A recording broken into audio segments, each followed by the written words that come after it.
without ganging up on Yngwie, because everybody gangs up on him based on his personality or characteristic. He knows what he wants. He's very headstrong in what he wants. And you can't really fault somebody for knowing what they want and not really wanting others to come into the mix and kind of fucking things up. So the fact that he's so headstrong, it's like, it's got to be this. It's got. I'm the overseer. I'm the end all be all of the situation. It's not him trying to be aggressive. It's his band. It's his project. You go into it knowing what your role is in that situation, and if it's not for you, then you move on. You let him work with the people that are willing to actually work under those terms. The David Ellefson Show. Featuring Grammy Award winner David Ellefson and respected metal journalist Joshua Toomey. Presented by EllefsonEmporium.com. Here's David and Joshua. All right, guys, welcome to the David Ellefson Show. I am Joshua Toomey, and today we are joined with Ellefson-Soto. They are over in London. They're wrapping up some videos and all that good stuff. New album out August 15th on Rat Pak Records. Yes, go ahead. I want to do. This is the David Ellefson Show with David Ellefson, featuring David Ellefson. David Ellefson himself. Yeah, this was We've a tough never done interview. that intro like that. It works good, right? I'm just going to be a member amongst members and a guest amongst guests. So, Josh, let's not speak over Josh. Josh can run it. So Let's go. Take it away. Well, guys, this is obviously the follow-up record to the debut, and the debut was kind of a COVID collaboration, and you guys kind of realized that you had something going on, writing some songs together.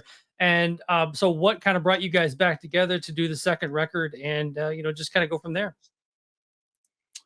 So it was 2023. I was over here. I think I was shooting some videos for Dieth. We were getting ready to set that record up over in Poland.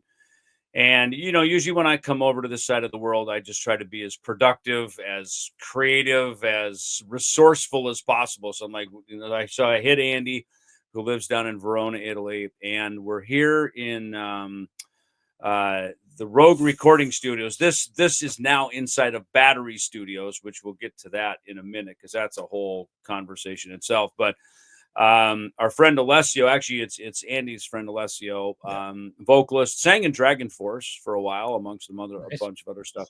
So he's got a great studio here, and we got together in his room. Literally, his studio was right outside of Wembley Stadium. And we would get together over there, start writing songs. So April 2023, I think we started throwing down the first batch of material. And we didn't really know what we were going to do with it, kind of like the first album. Yeah, I mean, like the first album. Yeah, it really was. We just started writing and, cataloging stuff, just kind of going, I don't know if Jeff's going to be down for another record. He's busy. Do we have time? Should we, shouldn't we? All these kind of things. So it's like, well, let's just write and then we'll pick it up from there. I mean, I kind of have a different version of that, though, because I remember when you were here in 23, you did tell me that you were going to write. Yeah, we were. You're going to just start churning up ideas in case we do another album. Exactly. Now, maybe it wasn't confirmed that we were doing another record, but they were with that intent in mind. And with this process, I'm jumping in. I'm adding to what you're already saying. In this actual process of how they're writing, this time around, they really got more involved in sending me melody ideas. Like Andy's great with when you're writing a song naturally, especially most songwriters, guitar players, pianists, whatever, you already hear kind of a melody or mock melody of what you think would fit over certain things. Especially if you feel strongly about them, you want to pass them on. Hopefully they'll be usable. They'll be even just kind of get things on course.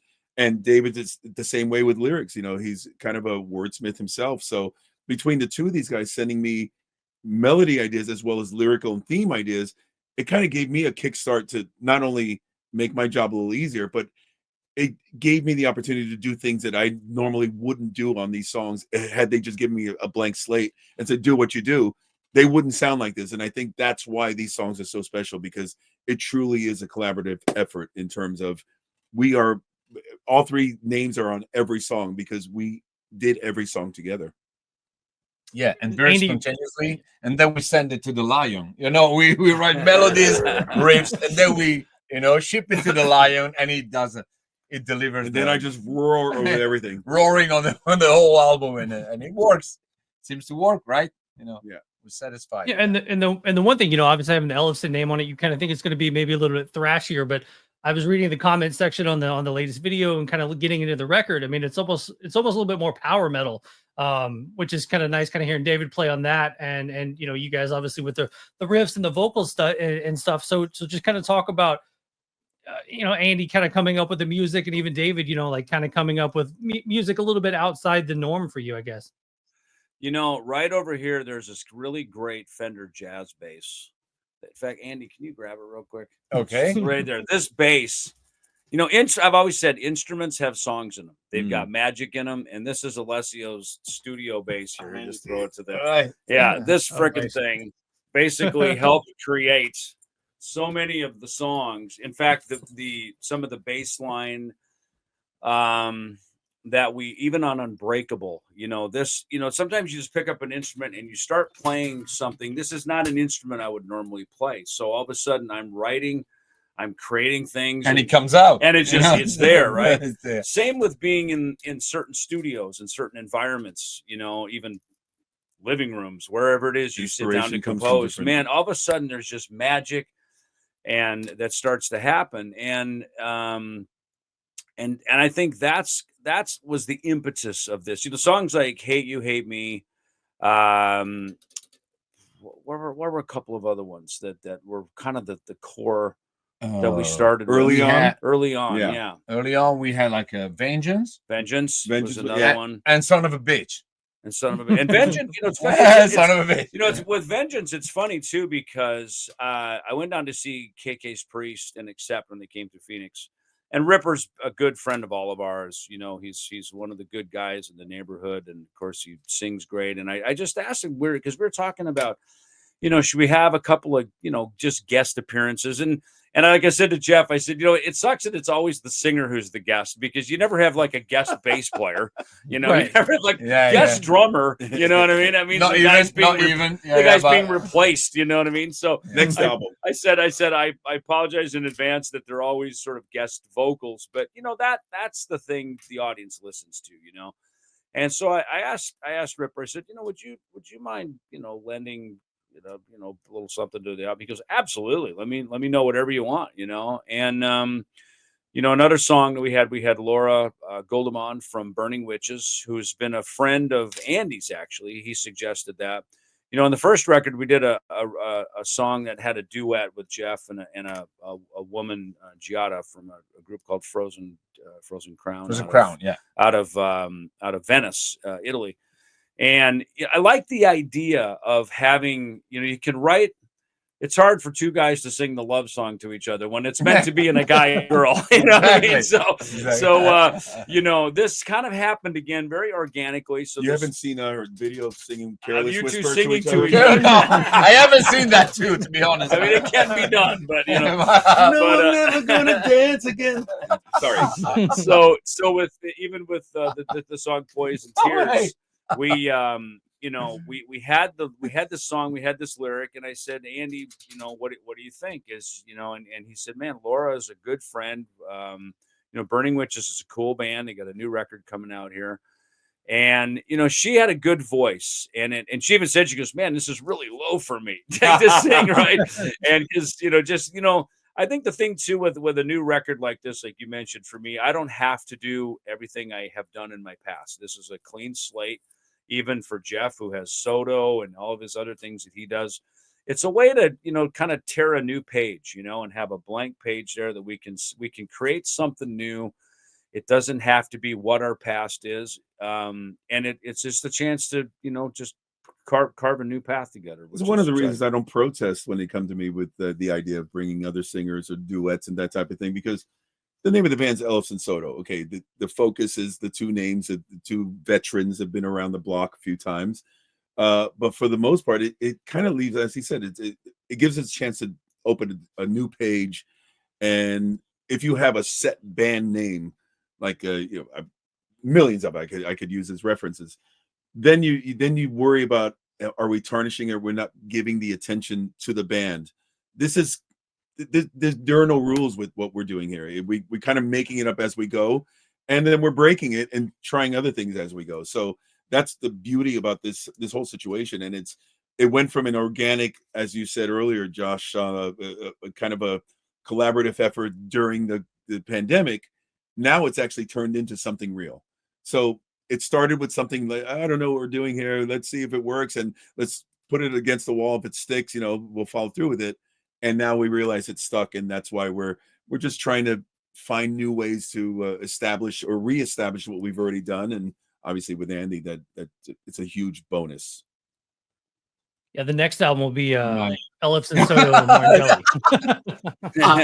Yeah, exactly. It'll be a 3-piece. Yeah, exactly. Ellefson-Soto, well, and I say that too because Jeff and I are similar in age. We've grown up probably with a lot of the same influences.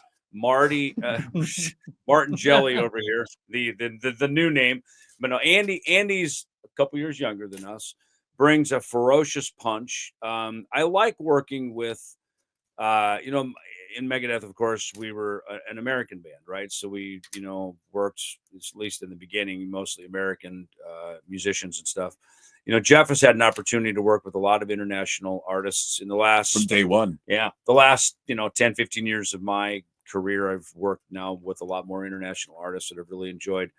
And, Andy has a different ear. He's grown up on similar stuff to us. He's kind of an old soul musically, which is great, but also brings in some newer kind of hip, young, fresh perspectives, grooves. I probably wouldn't go to new metal maybe, but some things that, Jeff and I would not probably come up with normally on our own. And I think that's what's nice about having the trifecta here, with this is that we can be inspired by each other. Yeah. And, that's a cool thing to have, especially after all these years, after all the records we've all made, man. It's nice to find a setting where it's like, that gets you up in the morning and gets you excited to, open up your laptop and see what files have been sent and what things have come in. And it's just exciting to be a part of something. And elaborating on what you just said, it's exciting to me because we all respect each other. We respect what we've already done. We respect what we continue to do. And so from that, when they send me a piece of music, they're not giving me any expectation, or you got to do it like this, or maybe try this. Maybe they leave it up to me to be me, to the same way I leave it up to them to be themselves. And the respect actually works because we're not climbing over each other. It's not like a producer or a record company that I don't know about this, maybe try this. I wouldn't do that. We let each other do what we do, and we know it works because when we listen back to it, I'm not listening back going, ooh, I don't know about this song. And when I send them something, they're not going, oh, why is he singing that? It truly just works right off the jump. And that gives me the incentive. As David said, you look forward to when the next one's coming in because you got them so excited on the last one. And that's how every song got completed. Every time I would send it, these guys would come back with, oh my God, that's awesome. That's killer. That's great. And we could just move on without really stopping the process and over analyzing, over evaluating things. We just let it flow. And the results speak for themselves. I think this album is freaking amazing. I really, really dig it. We take the challenge. You know what I mean? Yeah. Whenever, we come up with something, just, throw it to each other and let's make it work. Make it heavy. Duck, though, and as much heavier as you can. Just so to me, it's always like a bullfight. Every song has to be like that. I remember Jeff, you said it even on the first album. Like we'd send something to him and he'd send it back and we'd go, man, this is amazing. He goes, do you guys have any criticism? We're like, nope, it's awesome. and my attitude is, I learned in business years ago, work with people who are better than you. Don't, the wise leader hires a better number 2 and 3 around him. You know what I mean? The egomaniac has to hire the lesser people because he's threatened and intimidated. Who are you talking about? I've always loved having people around. Look, I can't play guitar like Andy. I can't sing like Jeff. I might be the better bass player in the bunch here. I don't know, but Andy comes up with some cool bass lines too. But this one is to not be intimidated by it. If somebody comes up with something, and I figure it's like, look, we need Andy and I just started composing. I'm talking 2021 here. You know, it's like, we need a great singer. And Andy's just said, dude, call Jeff. Like, you love Jeff. You guys are friends. You love how he sings. And so I threw 1 tune over, then it was 5, then it was 10. And you know, we had that discussion, and Jeff brought it up. He goes, you know, rather than me being like the hired guy that you just pay to sing on shit, because he does a lot of that, as I do and Andy does. It's like, why don't we just do this together? And that is always music to my ears, man, because that more incentive. That's the key. That's the key. It shows that's how bands are started. You know what I mean? Bands often end up with everybody being a sideman. I know all too well. You know, that give us a few years, we'll hate each other. Don't worry. But you know, when things are starting, and look, even on this record, I'll say this: Andy and I were doing a David Ellefson. It was a solo show. It was kind of a bass warrior show, but it was an open air that we were doing down near Rome back in August. And we're on stage playing, and we're just going, oh my God, this is so good, man. And it's so fun. The band plays great. And we're you know, we're saying, you know, I'd like to do another kind of cool cover tune. And I said, man, how about Queen? And Andy maybe even said Queen or something. I said, dude, Death on Two Legs. That's the first Queen song I ever heard. When my mom bought me A Night at the Opera, which the famous song, of course, is Bohemian Rhapsody. But that record, I got it for Christmas one year when I was probably like 11 or 12 years old. And I remember that was the needle drop, was Death on Two Legs. And that, to me, was the very first Queen song I ever heard. And it still stays with me. It's a great attitude song. It's heavy. He's writing it about his manager, about how fucked he got on some management deal, right? Which, if you've been in the music business for more than a minute, you know how that goes. And I hit Jeff. I said, hey, would you be down for another round doing the song? He goes, absolutely. No, I hate Queen. I would never sing a Queen song. Anything but Queen. Yeah. So that's where it started. Yeah, and you've got this great friendship with Brian May and the Queen organization. So it was, you know, it's one of those when you make a song and you send it over to your heroes, you know, Jeff like slides it over. I'm like, you know, you kind of wait, like, are they going to love it? Are they going to hate it? You know, and, you know. I remember early on when they sent it over, my first concern was we're not that kind of band. We're not a just a crazy harmony choir kind of band. Yes, on the records, I'll throw in a few things here and there just because I just love backing vocals. Queen is my favorite band of all time. So clearly that influences it in everything I do, but it's not necessarily in the Ellefson-Soto sound to have all the big choirs and all that. So I addressed it to the guys, and David said, yeah, maybe let's keep it more stripped down and simple. When I tried it, I thought, no. The first thing, because the original version of this song, if anybody knows Death on Two Legs, the verses are they're multi-tracked. You'll have Freddie singing one line, but he holds the last word of that line out, and then the next one starts on another track. So you suck my blood like a leech, you break the law and you breach. So it'd be like a ping pong action. But that's the last thing I wanted to do. I wanted it to sound like a single vocal, so I would have to cut the words a little shorter to be able to get the breath to get the next line in. But then it sounds more organic, it sounds more real. Okay, that part I could live with. But when it came to doing the chorus, or what, it's not really a chorus, but the part that has all the big vocals, it just didn't vibe with me. It didn't gel. I'm like, it's a party. You got to do that. I started the first stack because I keep it simple. I didn't want to do the crazy choir 84 voices. Kept it simple. I did about 6 backing vocals, and I go, it sounds too small. I'm sorry. So then I doubled that. And then I started doing octaves, and next thing you know, I had like 20 something vocals on it. But that's how the song needs to sound.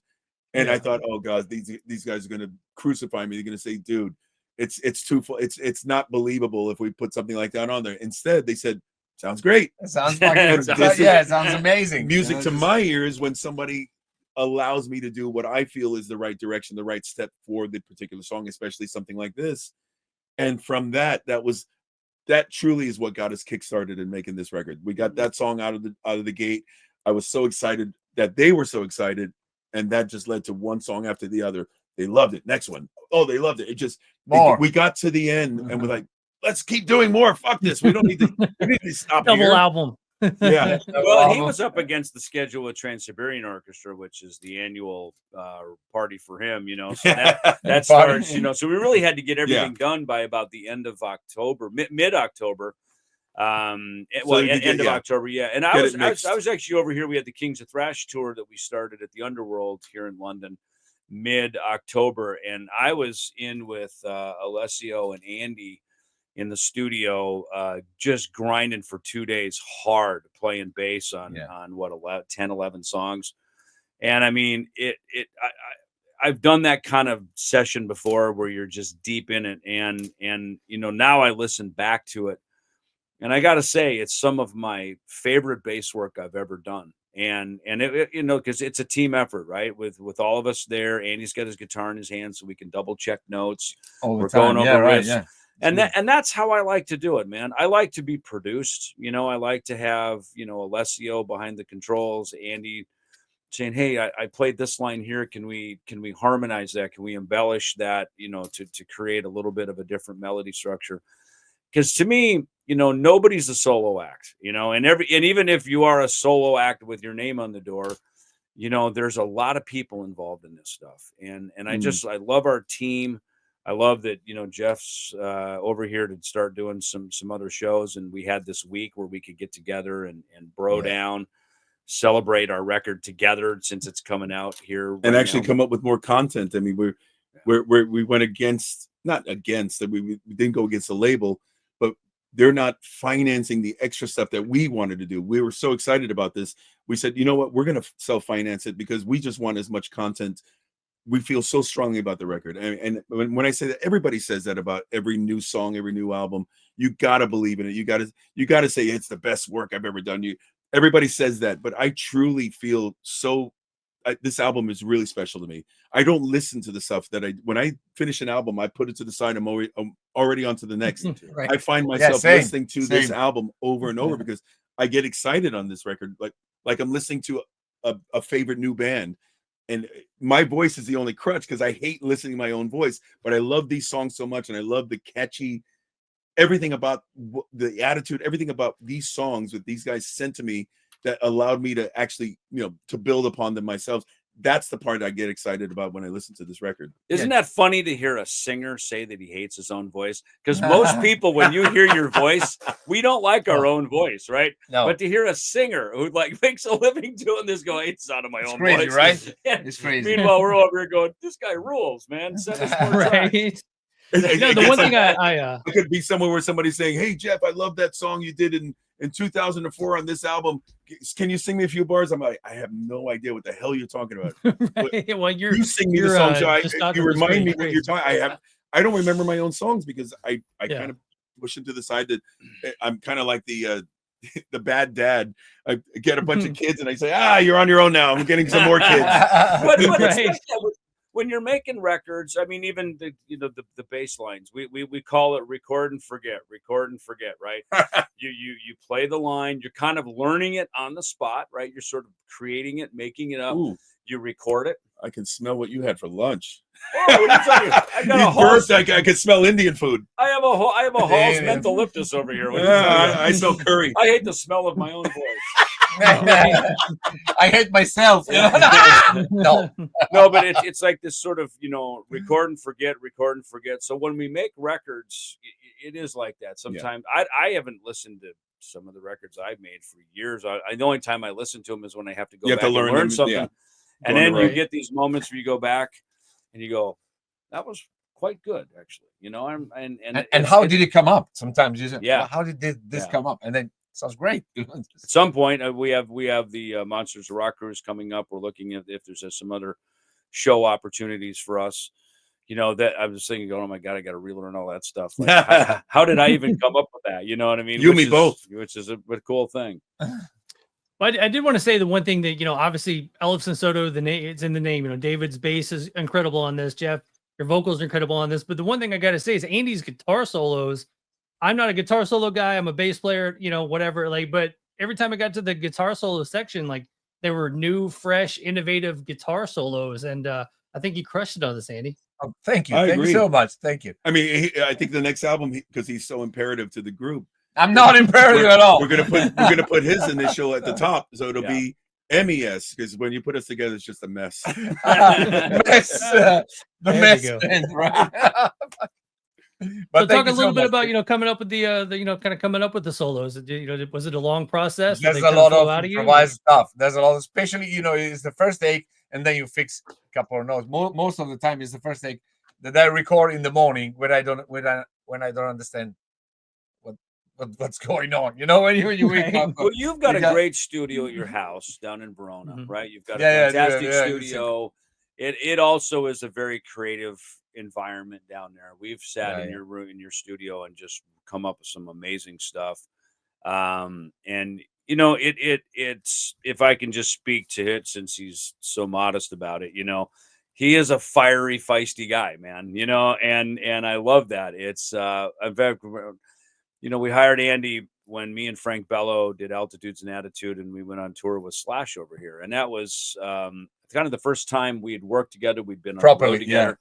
And the first day we drop our bags at the hotel, and before sound check, I go to the gym and I come out and Andy's fucking boxing. He's got gloves on. He's like, oh, you're not only a workout guy, you're that guy, right? So it's he was waiting for you. Right. Yeah. So, I've been doing that for we need to talk about money.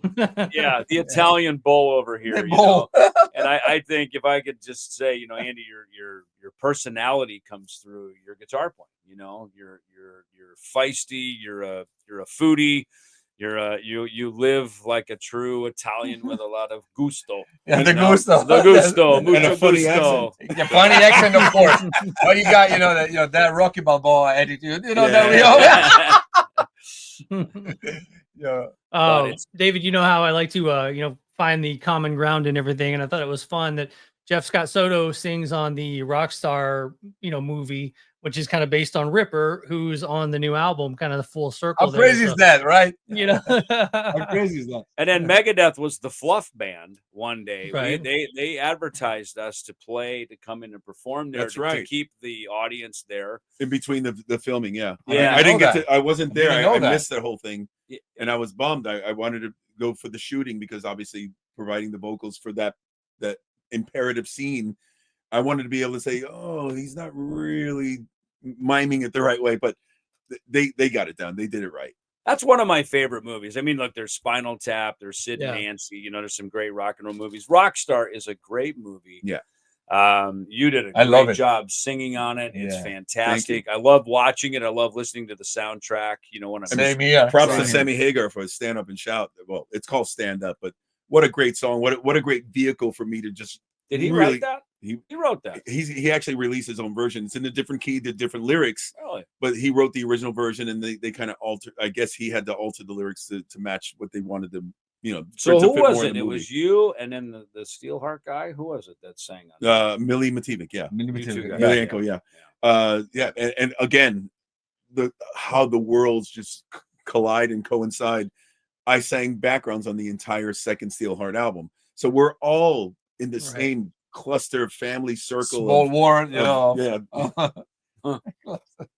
yeah. This whole music industry is definitely a very, very small world.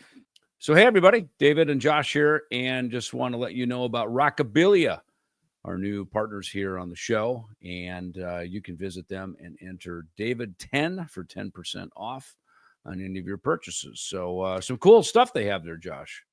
Yeah, it's pretty awesome company. I mean, if you're of my generation of the, we go to the magazine aisle, and, when it was a print magazine, and, Rockabilia was in every Metal Edge and Metal Maniacs and whatever else, and you would circle every Megadeth t-shirt you wanted, or Metallica or Slayer or whatnot. So super pumped to have Rockabilia on with the David Ellefson Show.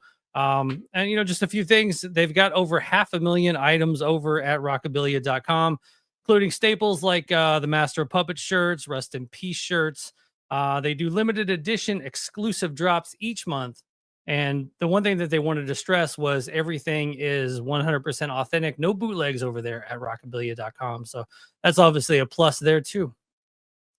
Cool. So the money goes where it's supposed to go. So, all right. Excellent. All right. So check it out. Rockabilia, David 10 for 10% off. Check it out. Rockabilia.com. Jeff and David, you guys both are known to work with difficult guitar players. Have you guys kind of bonded over that? What do you mean? We were just talking about that today, getting out of an Uber. Yngwie is gonna, Yngwie and Dave, have had reputations over the years. So, just kind of having the, kind of that common bond, to be in a band too, to also be able to have a nice flowing atmosphere and creative process and Well, yeah, not have any, all that to stuff. be fair, without ganging up on Yngwie, because everybody gangs up on it based on his personality or characteristic. He knows what he wants. He's very headstrong in what he wants, and you can't really fault somebody for knowing what they want and not really wanting others to come into the mix and kind of fucking things up. So the fact that he's so headstrong, it's like it's got to be this. It's got. I'm the overseer. I'm the end all be all of the situation. It's not him trying to be aggressive. It's his band. It's his project. You go into it knowing what your role is in that situation, and if it's not for you, then you move on. You let him work with the people that are willing to actually work under those terms. So I can't fault him for being who he is and what he is, because obviously the results are in the mix, as they say in the studio. And so from that, it's not enough for me to work with somebody like that. I need to be able to work with people like this situation, for instance, where they allow me to be who I am, that allow me to help progress what we are all doing, the big picture in the end. Because if it's them telling me what to do, sing it like this, sing these lyrics, sing these melodies, I'm probably going to go, yeah, okay, great session. I'm off to do things where I can work with others that allow me to work with them, not for them. David, you were at some of those early Steeler shows, weren't you? With when Yngwie came to America, right? The very first one. Yeah. Wow. Dave and I went out to the country club. The country club. Yeah. Yeah. I remember meeting Mike Varney for the first time. And Mike, wrote a great column in Guitar Player magazine. So I knew of him through that. Mike had brought Yngwie over to America and got him in Steeler. Steeler was opening for Loudness. It was actually Loudness's first show in America. So legendary stuff, right? It was really cool. And then I remember seeing Yngwie play with Alcatraz at the Palladium in Hollywood, and was amazing. I mean, I remember he had this guitar solo, and he also had these Moog Taurus pedals. Yeah. And it was so cool. And I love the Taurus pedal thing from Rush, from Geddy Lee and stuff.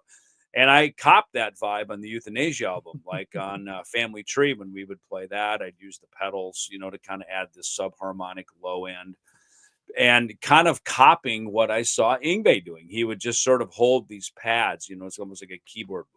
So you can wail over it. Yeah. And it was self-accompanied. It was so clever. I thought that was such a great idea, to just have the spotlight on him, and he could just, accompany himself. So I've not met Yngwie. I went down to see his show in Phoenix. I brought him a bunch of coffee, and then he went to the bus and called home to his wife or something. That's funny. He never did meet. I've never met Mustaine, so it's kind of weird. So we're even. But speaking to what Jeff said, I think so. We were very young. Obviously, we meet Yngwie and Dave, who, God bless them, they had an identity. They knew what they wanted. They were very convicted of their beliefs and how things should be done. I got that vision when I met Dave, and I got on board with that. So I, hence, Junior, right? I was the wingman. I was the, the guy, the stable guy there to support that. As time goes on, you make records, you develop a sound. In our case, together, and I started to get my own voice through my instrument, through my writing, through my collaborations. But there was always a piece of me where I there was a lid on that. Inside of Megadeth, there was a corner that I could participate in, sometimes a bigger corner, and other times not. And post Megadeth, a couple times now, that has been my real joy in life, is to step out and do a bunch of different stuff, because, truth be told, I started as a rock bass player before I became a thrash metal bass player. And I'm a thrash metal bass player because we created that sound. I mean, I guess, I didn't think of it at the time, but, looking back on it, we were the archetypes that created that. And so to that end, now here we are at this point in life, and for me, I enjoy, again, my adage, make music I like with people I like. That is a sort of a luxury that has been afforded me for sure. I'd like to think all of us, and that's what's fun about this is to, rather than sort of come in and replicate what we were raised under. Well, I was raised under sort of an authoritarian kind of lifestyle. Now that's how I'm going to be with my next band. Right. I think what I learned from it is that's one way to do it.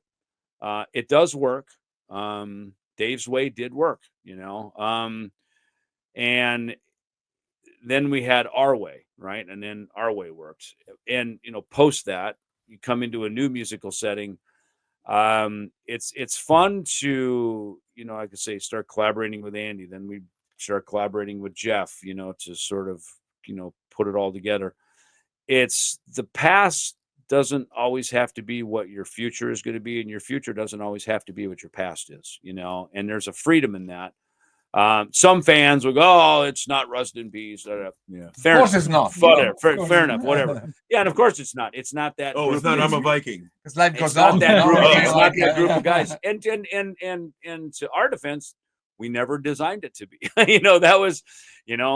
That was never. Megadeth never made Rust in Peace ever again. We did it once. We never did it again. So I think you can create something, you can honor it, you can leave it where it belongs in your discography, and then you can move on and create something new. Well, for the next record, I think there needs to be more heroin. Then you can probably get another Rust in Peace. Next record. It's gonna be expensive. And then there's detox and there's rehab. It's a lot of. You got to write it, messed up, on. record it sober. Yeah. David, I would talk to you a little bit about, obviously Mustaine has a very distinct voice, but it's a limited voice, so you write things for that voice. And then obviously coming in with Jeff Scott Soto, who can, sing anything you want and kind of expand expand your musical horizons there. Is it nice to kind of play and write for a guy that can kind of sing anything?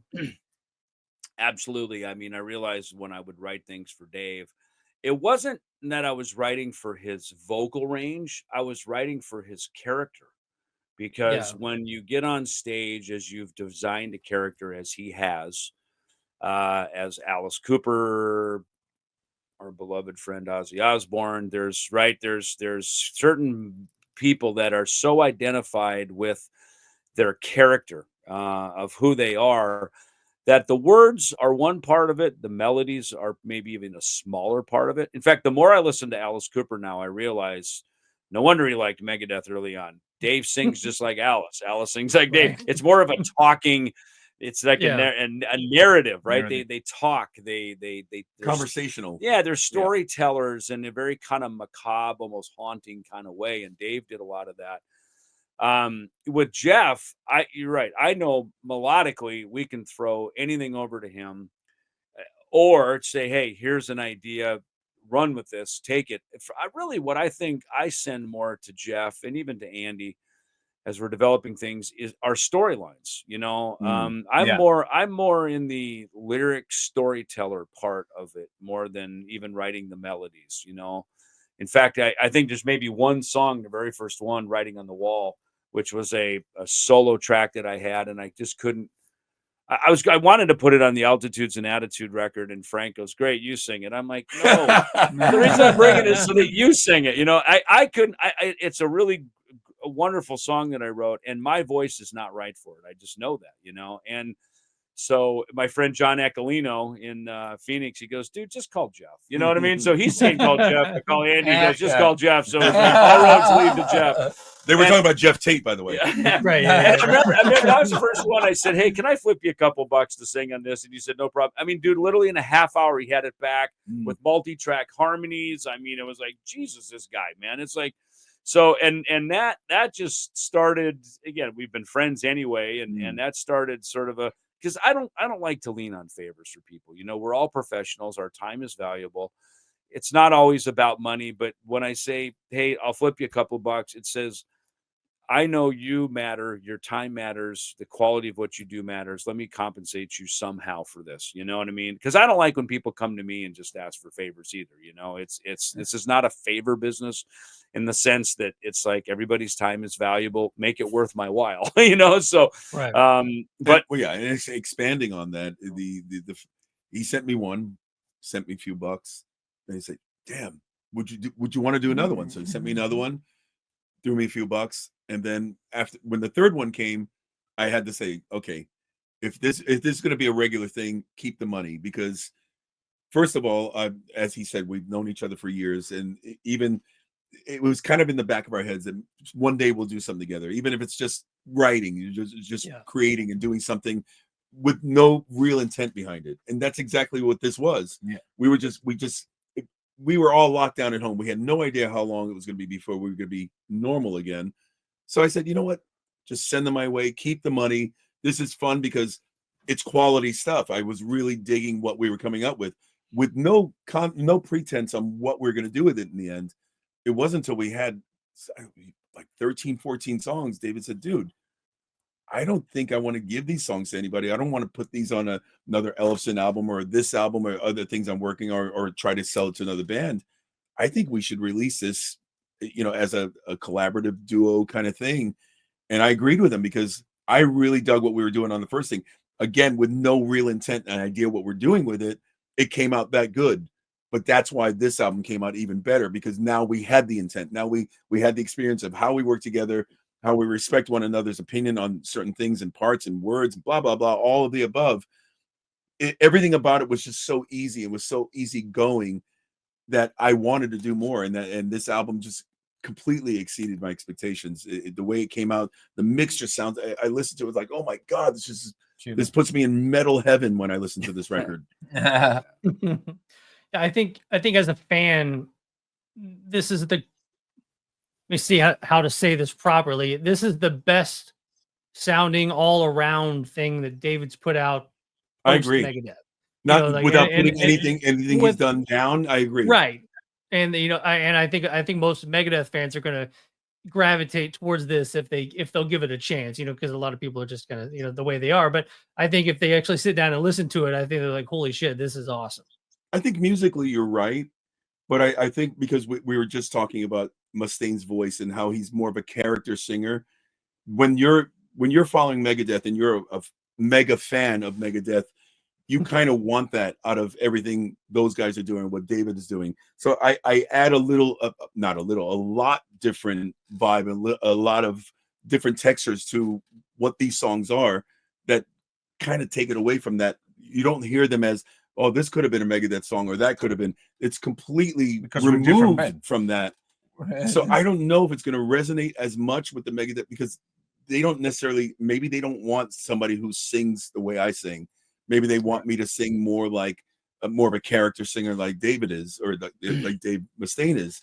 And so it's kind of hard to expect. We never expect our fans from what we've done to like what we're doing with collaborations or other things like this. So I'm just hoping that we just find our own legs, we find our own fans, and we can, of course, everyone is welcome to the party, but I'm not expecting my fans or Megadeth fans or Yngwie fans to like this. I'm hoping that we build our own core audience, and then the other ones just kind of follow along. Yeah, absolutely.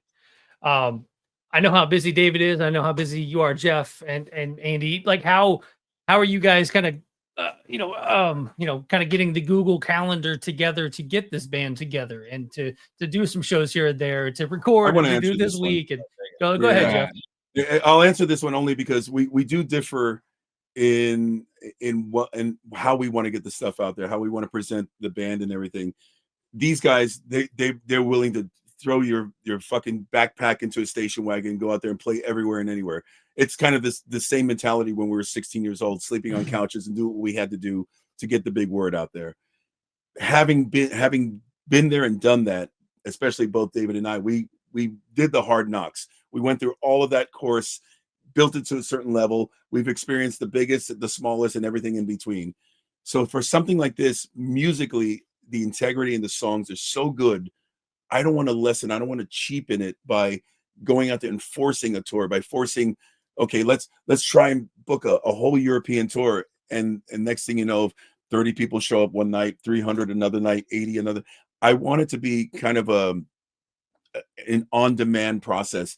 If people love it, if people are digging it and they demand that they want to see us, that's the way I want to see this band go out there. Because when people are demanding it, you're in for better audiences, bigger crowds, and obviously it just gives us more perspective to want to go out there and do it instead of roughing it and taking shitty hotels, because there's no real money, there's no real glory in going out there and playing in front of 35 people. And every band has done it. There's a lot of bands who've lived the glory days and they come back down the earth and have to start that way again, willing to do it. At our age, I don't think it's a good idea to do it, even though these guys, come on, Jeff, let's just go out there and hit the pavement, let's hit the ground running, because they're constantly doing that. The Bass Warrior thing, he goes out with Diet. He's doing all kinds of different levels of different venues and different crowds and all that. I personally think it's better for us to build an audience first, and then the demand comes from that, and then we get out there and hit it. But that's only my opinion. If you ask them, they'll give you a different answer. Well, we can't go without him. So that's what we're doing. Just Ellefson out there on tour.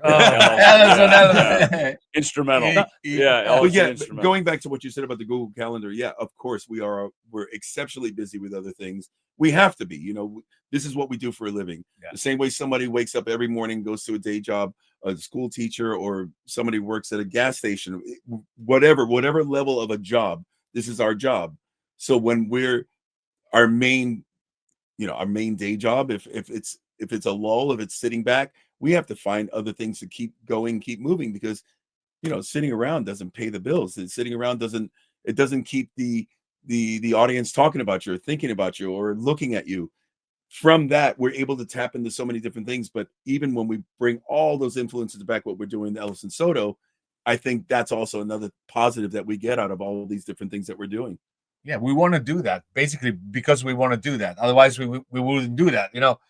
We make it happen because we're excited about that. There's a part of this where part of it is the business and the box office and all these kind of things. And then there's the other part of it, just I think creatively from us, because people are like, oh my God, you guys are so busy and you're always doing stuff.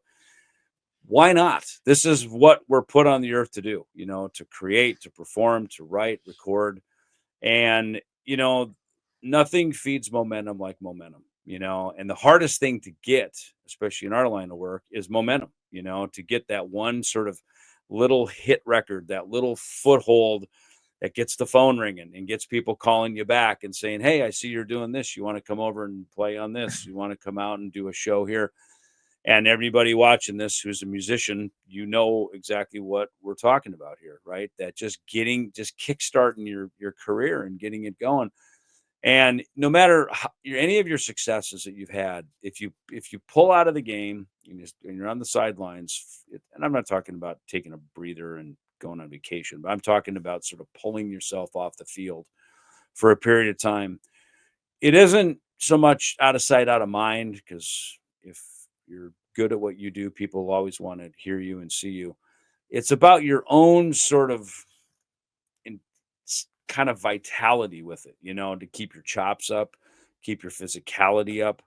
One of the things that I see happen when people sort of pull out of the game for too long is they lose that. There's a kind of a vital, some vitality that's required to do this. There's an athleticism that's required for it. And there's kind of a mind into the game, keeping your head in the game of what this is. And, our friend Stu Ham calls it the hustle muscle. He called it the hustle muscle. Oh, my hustle muscle's getting soft, And I saw him with Joe Satriani, and I was so happy that, they'd kind of mended fences, and he's got this big gig with Joe again. And he goes, yeah, I know, but my hustle muscle's getting soft, And, even being in a big gig, I obviously had one for many, many years. And,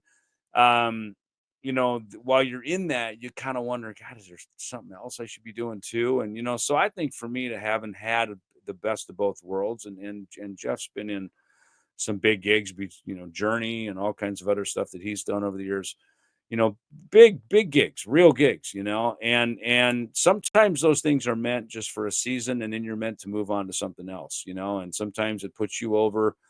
You kind of jump the fence into a new group of friends, and then that sort of stirs your creativity. It kind of it inspires you, to move on to something new. So I think the creative path is one that's always evolving.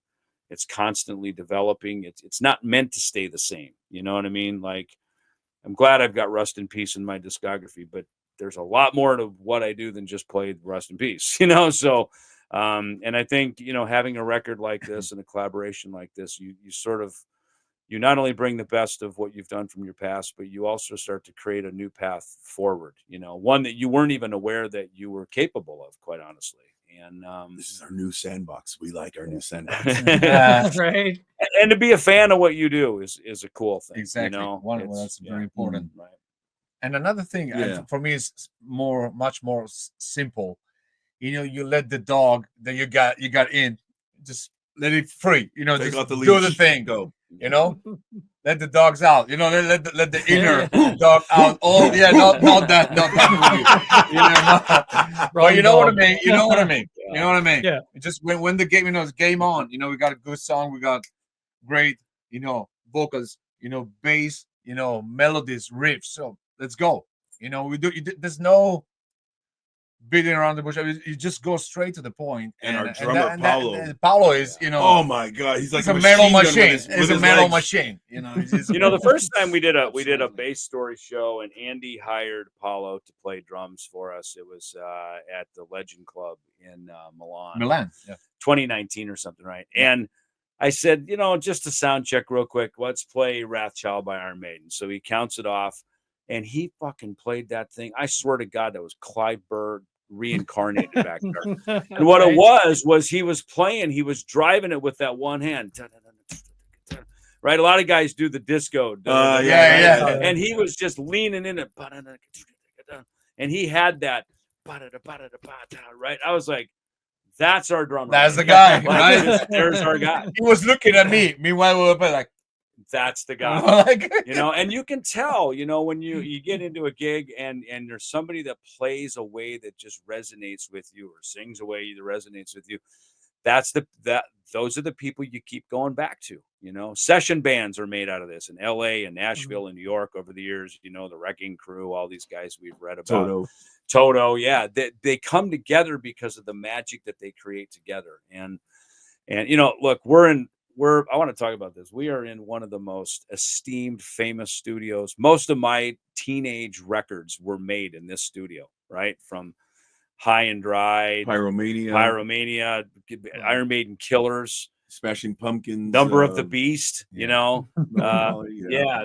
were made here. The console that was just in here, what they made, Nevermind the Bollocks by the Sex Pistols, The Clash. They recorded "We Will Rock You" on that console, right? Oh wow! And Andrew Watts just bought it. The Ozzy Post Malone producer, the guy that was just playing it back to the beginning. Yeah, when in the room, it's gone. It's like, Andrew Watts Andrew Watt bought it. I wanted to see this console. He bought it and moved it to LA. And I mean, we're just in there, and the piano that Bryan Adams did.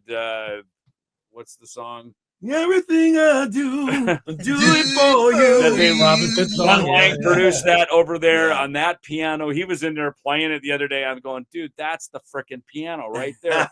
That's the room that Steve Harris stood in and played fucking Run to the Hills and Rat Pak. That's the real deal, right? So to be in a studio like that, and this room was a Hans Zimmer room. And Hans Zimmer, is the big film guru. And so the magic. So much history here. It's unbelievable. In fact, Alessio just told us that attached to this is another building. They made a couple of Black Sabbath records in there back in the day. I think it became the Power Plant. Sabotage. Sabotage. One of my favorites. So the history of this place is just so freaking cool to just hang out. So for us to have this moment where we can all be in London, right on the head of our record coming out, and for us to just kind of be fans and friends and walk these hallways and talk. There's a YouTube Joshua Tree record out there because one of the owners of the studio, Flood, mixed that record. You're just going, Mike. Trent Reznor's SSL from New Orleans is downstairs. It's downstairs, yeah. You know what I mean? So I mean, the kid in us never dies. It never grows up. Yeah. The influences, the inspirations that we got as kids. He's alive. We walk through these halls. We walk downstairs. We go to the kitchen, and it's the energy is it's insane. Look at this, dude. Okay, we're staying in Wembley, right next to Wembley Stadium. We got that right. Let's just leave this here. That's it, right? This guy, right? That's it. That's awesome. And the stadium right next to this was the old Wembley, and of course now they built the new Wembley on the exact footprint that the old Wembley was. And as we talked about, we're staying right across the street from the new Wembley, so we get to see again history. Yeah. So the Wembley Arena is right there, like literally walk out, it's right in front of us. So inspiring, right? With Wembley Arena next door. So I mean, this is such an amazing area of London. The musical history, just these iconic performances that have happened around here. So it's just like I said, as fans, it's just you get the vibe. You get the vibe. Super cool. Yeah, that's I love to hear that you kind of never lose that fandom in you. You never even David and we'll do interviews and I'll get off and I'll walk away going, oh my God, I can't believe I just talked to that guy. Or even talk, having a podcast with David. I'm like, I was like, I had that guy's poster on my wall when I was 15. I don't know how about you, Andy, but I mean, so there you go. yeah, what? But I'm just saying. To be honest with you, it's kind of where we started our friendship and relationship because I met Junior through Al Petrelli, who was obviously in Megadeth, and Al's been part of the whole TSO thing. He's got me into TSO, so I knew Al when he was back in the day when he was with Alice Cooper. So we have a long history there, and that was my liaison to finally meeting Junior. And it's the same. We had such mutual respect for one another before we even met.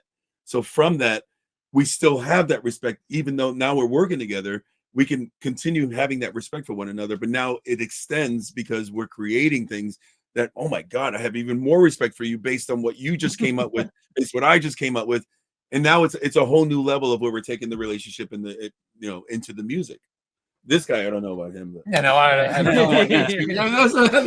You two, it's a band from I don't know about you two. Yeah, Bono's the same. I know. Yeah, gotta find Google. Well, as we wrap up, the new album out August 15th, Rat Pak Records, and I know we've got Monsters of Rock cruise. Anything else, touring wise, shows wise coming up, or just like Jeff said, it's more about a demand for things to start to culminate now. Rather than going out and like we're going to get in a van and go pound this and drive this into people's brains. Though that model doesn't even really exist. That's the normal thinking. Yeah. We used to make records, you go on tour. You used to make records, you book shows. You at this day, and sorry to cut you off, at this state and stage of our lives and careers, we have enough of that we're doing already.